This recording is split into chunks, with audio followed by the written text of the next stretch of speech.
Hello, and welcome to the next episode of the Live Your Spa Life show. I am so excited for you to be joining us here as we have a conversation around spa life, where it's a lifestyle where accomplishment and harmony coexist. I am so thrilled to have our special guest today, Morgana Rae, who is an international best-selling author. She's a teacher, retreat leader, and for over 20 years, she has led in the forefront of personal development. And she is widely regarded as the world's leading relationship coach, relationship and money coach, that combination. So Morgana, thank you so much for being here today and having this conversation.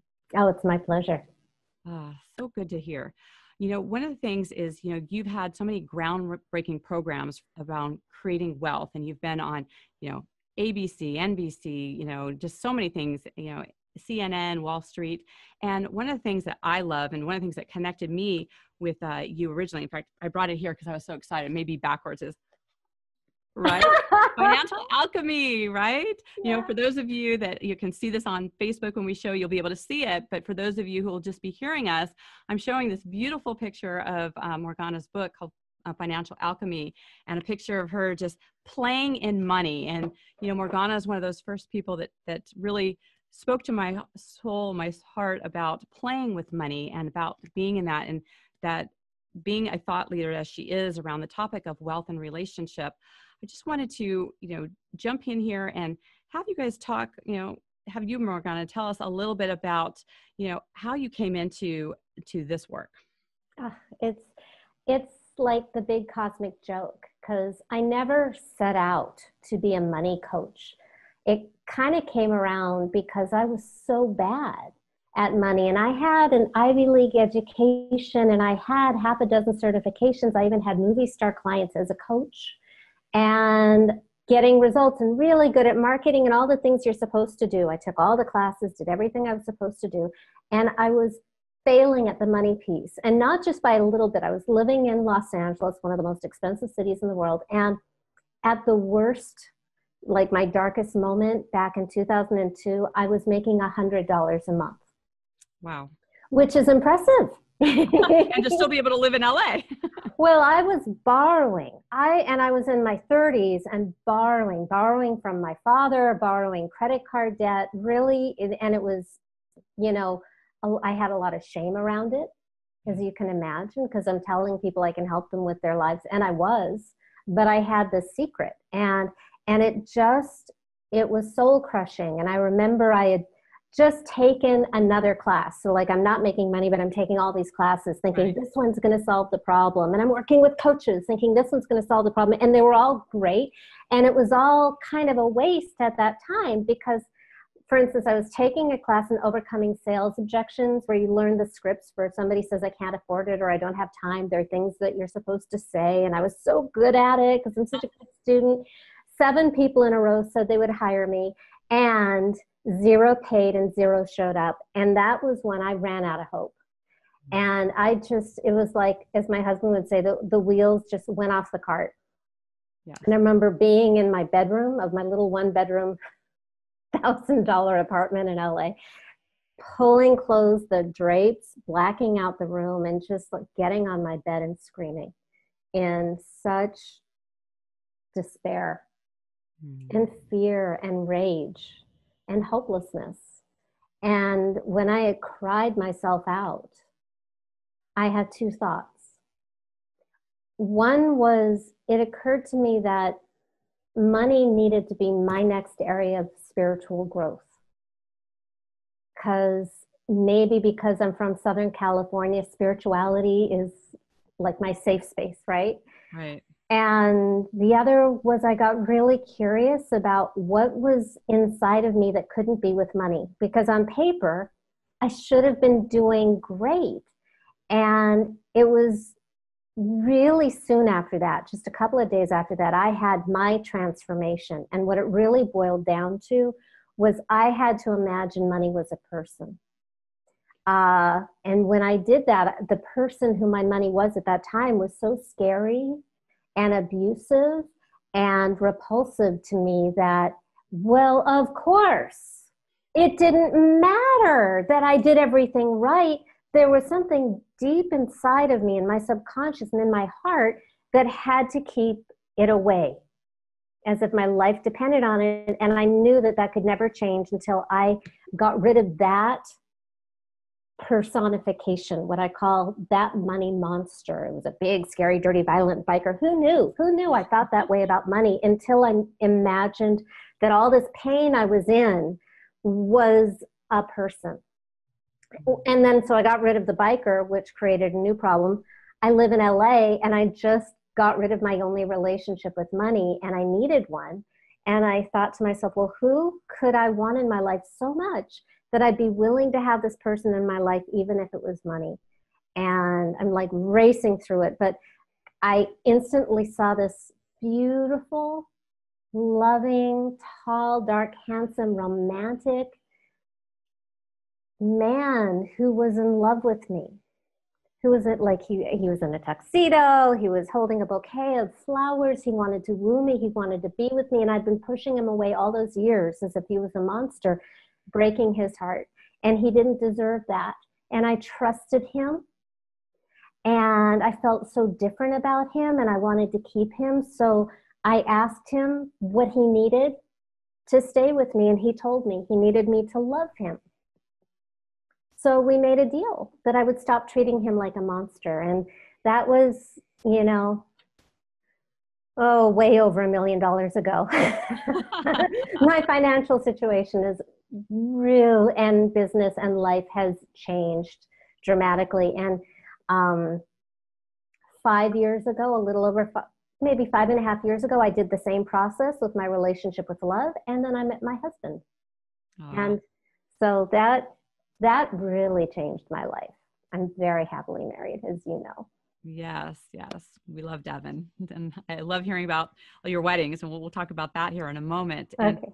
one of the things I love about, your journey is, one, thank you so much for being vulnerable to that, because I know there's so many of our listeners who can really relate to being in a place where they're showing up as one thing. I call it the facade. Everyone wants to look successful and put together, and we help people, and, we can do that, but things behind the scenes isn't always what, they're cracked up to be, or sometimes we don't want to have people in our space, or just, that connecting with people of just feeling, like you said, the shame, or just out of alignment or out of integrity.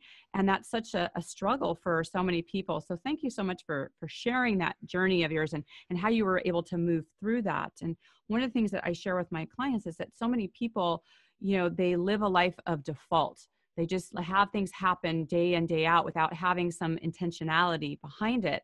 And so I'd love for us to talk a little bit more about, creating a life of design, where you're consciously choosing this. And I know with your money honey, and really, having this agreement with him, is that you've intentionally, really not only visualized, but you see this real flesh person that has really taken you on this journey. So I'd love to hear, what are some of the things that you've done to consciously create what I call your spa life, where you have this lifestyle?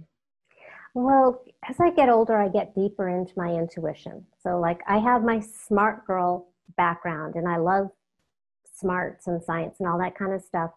And, I've taken all these classes, and the funny thing is the stuff that I learned in these coaching classes about how to design your business, when I try to do other people's stuff, that doesn't work that well on me. And I had to find my own way. So one of the things I do is at the beginning of every year, and it's in the workbook that you showed, is I create the year very intuitively by just, first I look at, okay, what life lesson am I really over? Like, am I sick of? Have I worn out? Could I write the PhD that I don't want anymore?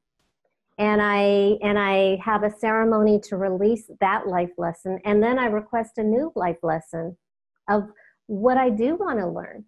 And with an understanding that everything's a lesson. So if I've been struggling with the lesson of poverty or illness or bad relationships, I know that if I request the lessons of health or wealth or love, there is going to be learning.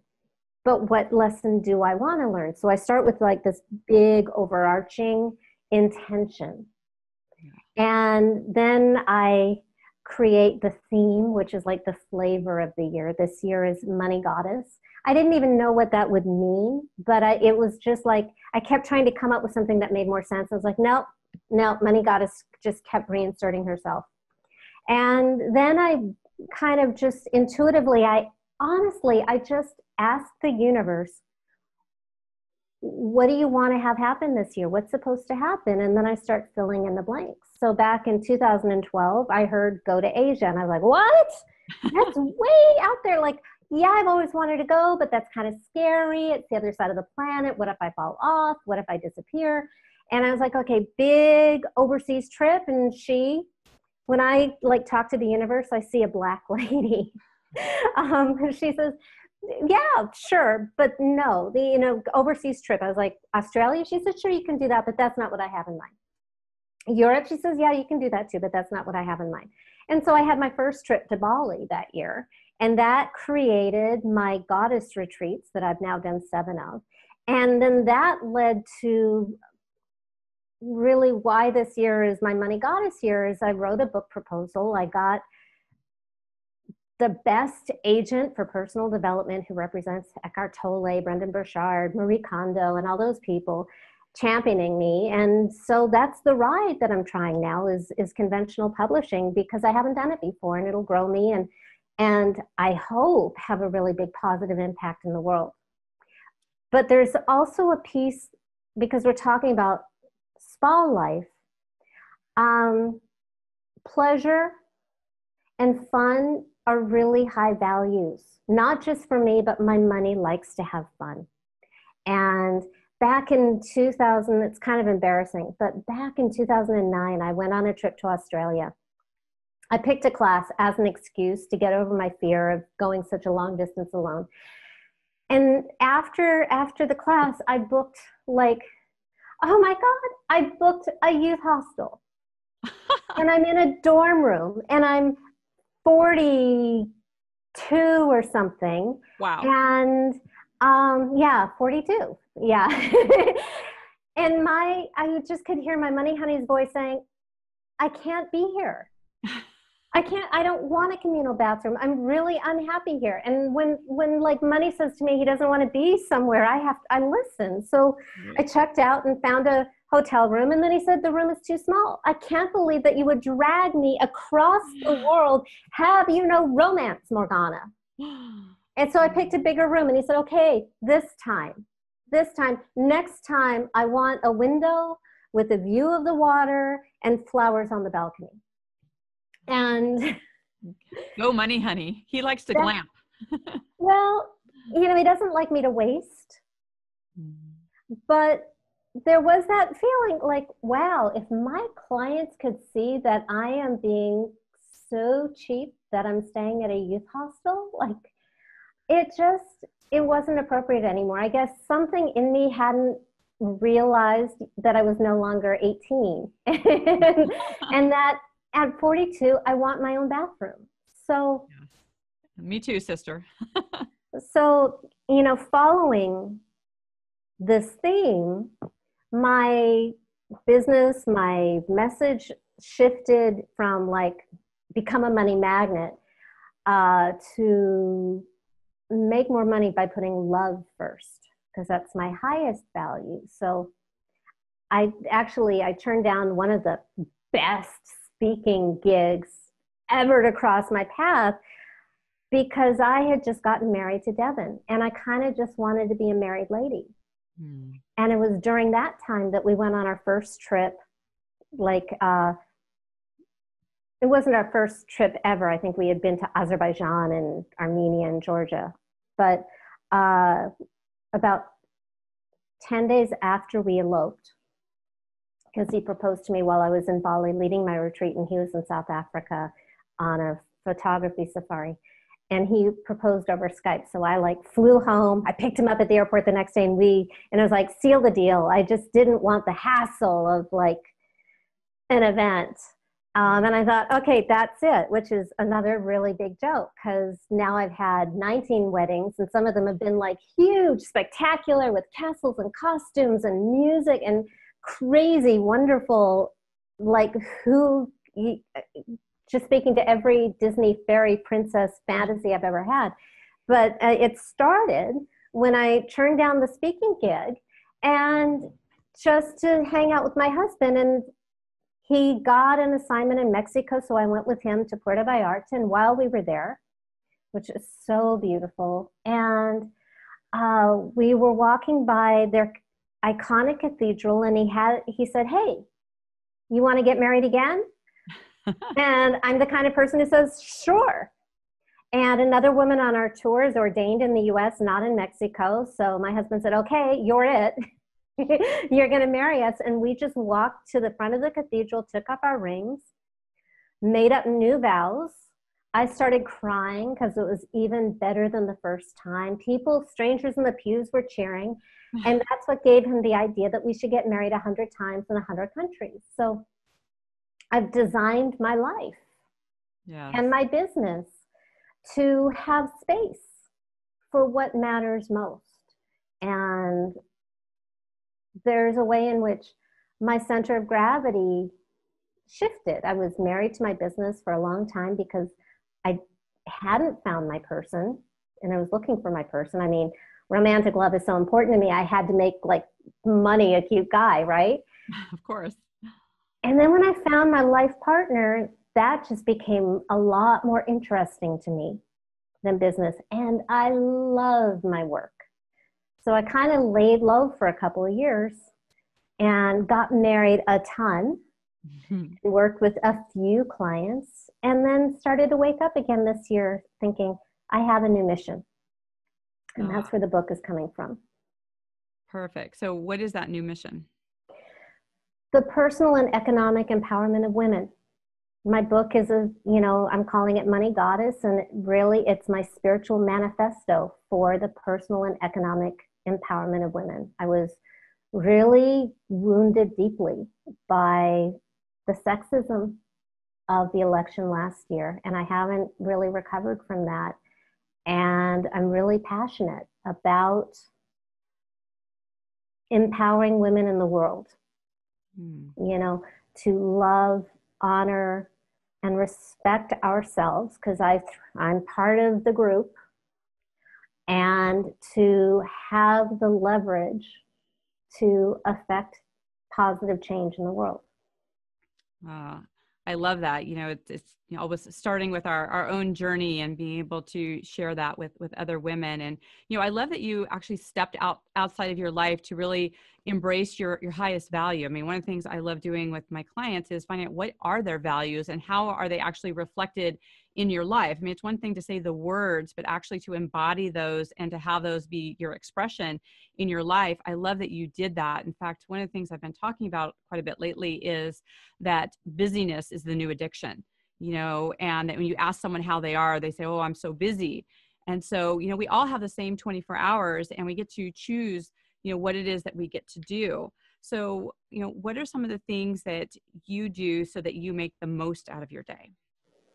Well, and I love that you're bringing this up. I started a new program that I launched last week. So we're a week and a half into it, and I call it my Results Accelerator. And the whole premise of it is getting more done by doing less. Oh, yes. Especially really like smart, achievement-oriented women who I call them my Athenas, because she's the goddess of wisdom and strategy, and she gets stuff done. So I love Athenas. And we get burnt out and we do too much. We put too much on our to-do list. It can get in the way of love because we're in battle mode. And I have found that the fastest way to achieve the biggest things is smaller steps, baby steps, doing less, setting boundaries, all of which can be really unnatural for women, especially in America. Right. Where, our movies are grand gestures, and that's a dynamic I call binge and burnout. No, I totally get that. We psych ourselves out. So I'm encouraging the people in my program to be setting timers, especially for the big scary thing that they've been resisting, to shrink it down into a stupid small, that is the technical term, stupid small baby step. Yes. And only commit to 20 minutes tops, and then they have to stop. Yes. And if 20 minutes is too big, 10 minutes. But people are getting stuff done and they're feeling great about themselves because they're doing it in smaller bite sizes. So they're actually getting it done. I love this. This is such in alignment because really, you know, when people feel overwhelmed and the anxiety and all the things that they have going on, you know, I utilize the 15 minutes, but I love where it can even be 10 minutes, you know, anything where you have this container to really support yourself to move forward and do the things that you need to do. You may appreciate one of the quotes I love using with my clients is by Clement Watt. Take the first step, no more, no less, and the next step will be revealed. So, you know, people look so many steps down the road, but without just being present to the step that you're in right now and to get those things accomplished, you know, it's amazing what we can get done in such a small amount of time. So that is so great. And, you know, I love how you've mentioned about, you know, scheduling downtime, and you had mentioned schedule a lot of it. So, you know, we're definitely, you know, in alignment with that because, you know, so many women, you know, do get burned out, you know, and they over plan in their day, and, you know, they have lists that are there's no way they can actually accomplish those. So they set themselves up to fail each day by setting themselves up for that. So to be really strategic about that. And I love that you mentioned Athena because she's one of my favorites as well, to have that happen. So how would you be able to share with our listeners who feel overwhelmed and feel like there's already, quote, not enough time in the day to slow down and to give themselves that self-care and to be able to really live that spa life aspect of themselves? Well, what's interesting in this program that I just started, because it's online with little groups and everybody writes down their intentions and what they are going to do and what they did, and then they're just sort of love bombed by the other members of the group. So here's what I find works. Getting a lot of reward, you know, having positive accountability, no shaming, no negativity, no criticism, just like a lot of positive feedback for taking the tiny step. And I've noticed that the self-care versus the self-criticism has been a really huge theme. Yes. Among these people. I like to call on another goddess archetype, Hecate. She's kind of the dark, scary goddess of crossroads and dark moons and of classical Greek mythology, what she's really good at, because she hangs out at cemeteries and crossroads are choices. She's really good at saying no. And that is a superpower that women are not raised with. Yes. And so the more you can say no and the more you can prioritize, and men, I'm closing out that so we don't get any more beeps. Men are born with a more natural propensity to prioritize. Women, we have this sort of diffuse awareness of everything at all times. And so I may be sitting here, but there might be a picture slightly askew in the other room, and it's like talking to me. Absolutely. So everything is important to all of us at all the time, you know, for most of us women. So learning to set priorities, that you can do everything but not at the same time. So like in my workbook, which you've seen, the game for planning the year is to break it into quarters and to have as few goals in each quarter as possible, so that you're only working on one thing at a time, or maybe two, but you're not doing everything all at once. And you know that everything will get its churn, just not now.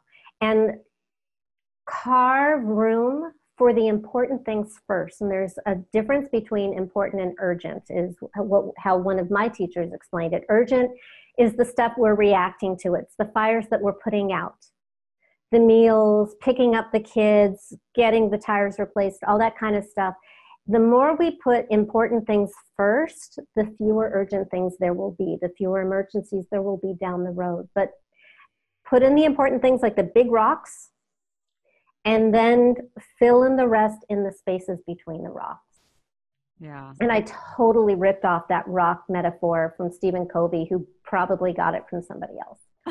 Yeah, we all share such great information that, they say you have to hear things so many different times to actually have it, land for us. So, the more we hear it, the better, right? That's those reminders that are so great. So I'd love for you and to... I make, like the weddings, the time with my husband, those are the big rocks. And I find ways to make money in between. And the funny thing is, the year that I met my husband was the year that I decided to have fewer clients. I turned all of my hard physical products, except the workbook, into digital, and worked less and quadrupled my income that year. That's so great. And people need to hear that, it's not about doing more, it's about intentionally, creating your life and being on this journey to do the things that we're here to do.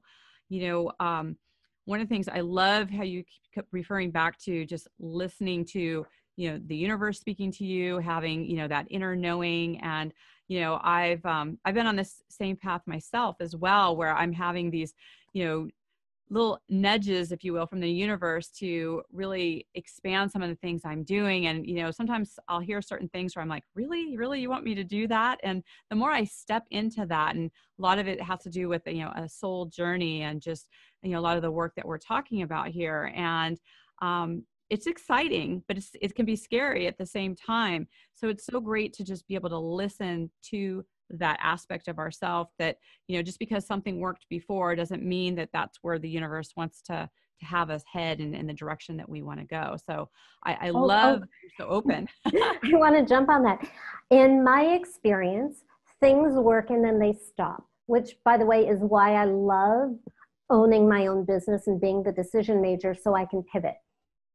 Things that used to work gangbusters don't work so well anymore. So you change. Changing is awkward. And for anybody watching who is just starting a business from scratch, everything will take longer than you expect. It is hard. It really is, because you're pushing through gravity, and then it gets easier and easier and builds up momentum. Learn everything you can and then go with your gut.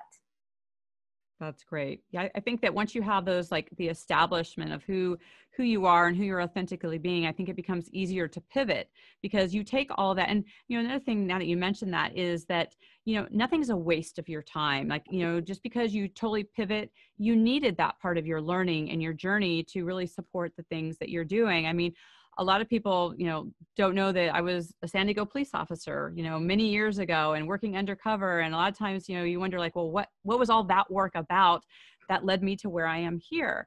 Well, I've been in thousands of homes. I mean, I'm able to see that discrepancy with people of who they're showing up with and what's behind the scenes. And it's, interwoven itself into my work in so many different ways. So even things that you're not even sure how it works when you're first starting something out, it always supports you in some way and be able to support you. So I forgot that about you. That is just so wild.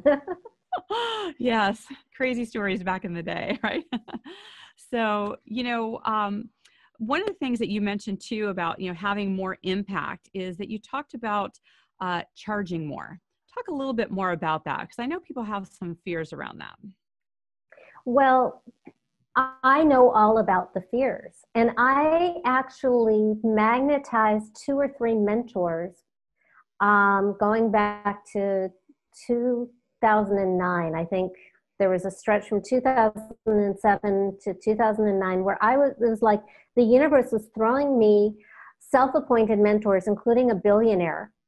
And they all were saying, you're charging too little. Somebody who I didn't know saw my results and saw my price tag online and said, it's hard to believe your testimonials when you're charging so little. It's creating a credibility gap. But the thing when you have a money niche is, who do you attract? Especially with the language I was using, you attract people who don't have money or don't think they have money. And I didn't want to hurt anybody. And there's, all that mishigas, which is Jewish for crazy. And when I changed my price in 2008, because my money honey just said, I don't know how to be with you when you're focusing on such small denominations. And I had 2 months where I could not get a single client at $375 a month. And then I, out of the blue, in August of 2008, raised my rate to $1,500 and got 20 clients. And because what I was charging was not in alignment, and people were getting that it wasn't, they, despite everything my father would say, and the whole thing about supply and demand, people want results more than they want cheap. Yes. The clients you want results more than they want cheap, and they perceive me as actually being able to deliver more when I raised my rates. Right. Now I'm $60,000. Right. Because I really just prefer to work with people for a whole year. I love that.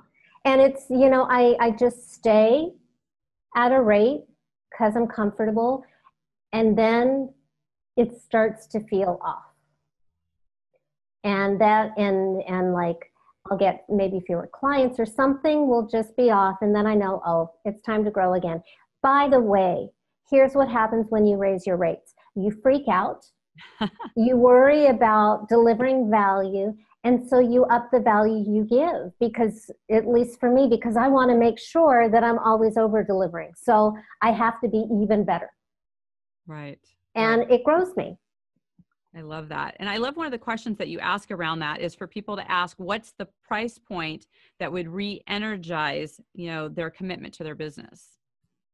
Well, that's a big thing. Like when I feel burnt out and I don't want to participate, odds are, because I love what I do, right? Odds are I'm not charging enough, and I'm starting to feel abused and beat up.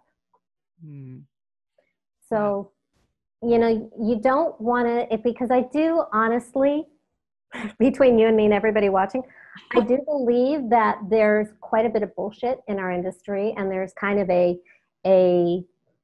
fee war that is not merited. And there are, there's kind of a group that charges more than they deliver. No names. Right.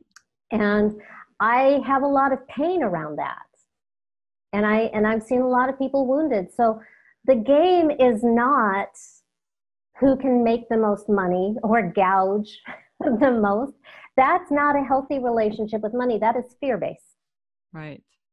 I love that distinction, because, some people would keep thinking, well, I'm just going to keep, raising. But what's the transformation that you're providing people? What's the value? I love how you really look at balancing, how you feel and energize, and being in alignment with that, because you can feel when it's not working for you anymore. And when it's not working for you, it's not working for your clients. So to really, and that's where it comes to that, tuning in and seeing like what's happening, what's your internal wisdom guiding you, what's your money honey telling you to keep you on track and guiding with that. So I love that so much. And one of the things I would love to, ask you about as well is because, one of the things we look at in SpaLife is that your environment and how your environment affects you and how, you feel in your space. And so we want to have a different feeling in our bedroom versus our office versus our family room or kitchen. So I'd love for you to share, what is your favorite room in your home and why? It's funny because I love to do my work in my bed. So, because it's like a cocoon, and a cat just jumped on the table here. So, we may be upstaged. Okay. I bought the house because I love the kitchen, even though I don't cook. But it's big and airy and colorful and gorgeous. And my husband cooks, and there goes the cat. So that was a big piece It's the best room in the house. But I love to kind of cocoon in bed when I'm like online, checking on clients, doing coaching calls. And then you may have seen on Facebook that I just remodeled the backyard. So that's my sanctuary. I am so just over the moon. It's kind of like being back in Bali. And yeah, like there's a reason I lead retreats in Bali. I mean, if you're gonna be working really hard, make it wonderful, make it fun, make it something that, calls to your soul. So it's my excuse to go to Bali. And now I've created this for myself in my backyard, and it's my happy place. Oh, it's so fascinating for me that, I would say just even over the last month, how many of the guests I've had on the show that have created this sanctuary on their property in their backyard to be in nature and to have that connection and to be out. And, even though we all travel quite a bit, to have that sanctuary created right in our own backyard, literally, is such a treat to be able to have. So I'm so excited for you for having that and to experience that. It actually came out of, because it was this beautiful green meadow when I left for Bali at the end of April. And when I came back, the weeds were taller than me. I'm short, but still, they were taller than me. And that was a problem. And because of, my book project and because of my father's illness, I decided not to go back and lead a second retreat this year. So I thought, I'll just do an intensive at my house. So I did a really high ticket intensive at my house a couple weekends ago. And knowing that people were going to be seeing where I live motivated me to finally design and get the backyard landscape so that I wouldn't have backyard shame. Good for you. Oh, that's so and great. the intensive more than paid for the backyard. Well, that's even better, right? Now you can have more gatherings in your beautiful space. Oh, totally. Yeah. Well, so good. Well, Morgana, thank you so much for sharing your journey and, all of your insights and where that's led you. I mean, I adore you and just love what you're doing and what you're moving into. And I know that our listeners are going to want to stay in connection with you. So how can they do that?